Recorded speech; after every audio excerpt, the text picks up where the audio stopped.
on va commencer l'isolation des murs et la pose du placo. Donc, la première étape qu'on va faire, c'est qu'on va régler en fait la largeur des semelles qu'on met au plancher pour monter nos rails, hein, pour monter nos rails et nos montants.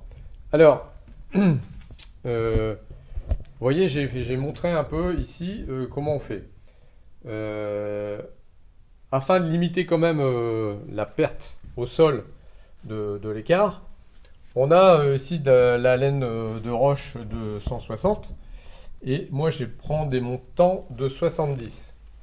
Je ne prends pas des montants de 48 parce que je considère que c'est trop faible et surtout aussi je veux pouvoir intégrer la laine de roche dans mes montants.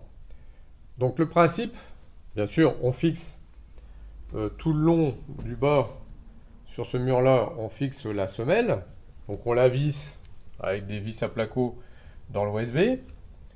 Ensuite on pose le montant au mur qu'on fixe avec des chevilles à frapper de 6 et ensuite en mettant bien de niveau le montant contre le mur, on pose les semelles au-dessus. Alors petite problématique, c'est qu'en fait la semelle va tomber, comme vous le voyez, sur les semelles du gîtage.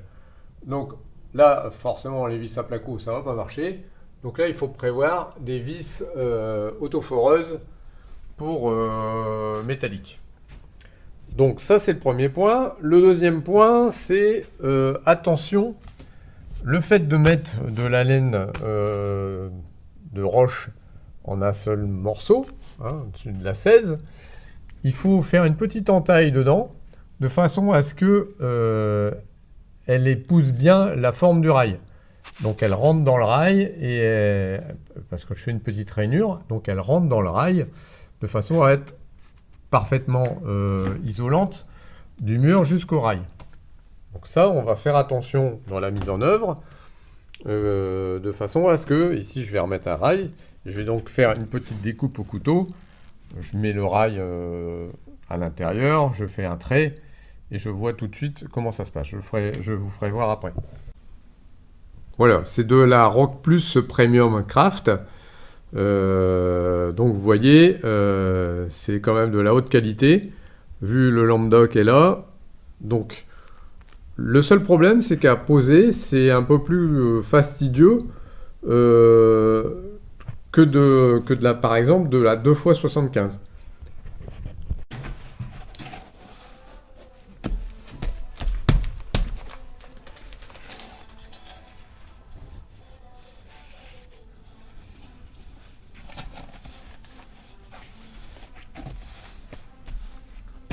On trace ces deux traits qu'on va couper pour pouvoir le rentrer dans les montants.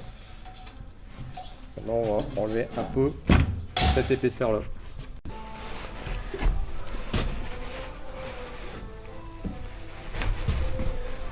Donc on enlève un peu d'isolant. On voit que la rainure fait que on a bien l'isolant qui pénètre dans le rail et qui vient se coller à l'autre partie. Et donc on n'a pas de pont thermique puisqu'on est bien fermé. Voilà.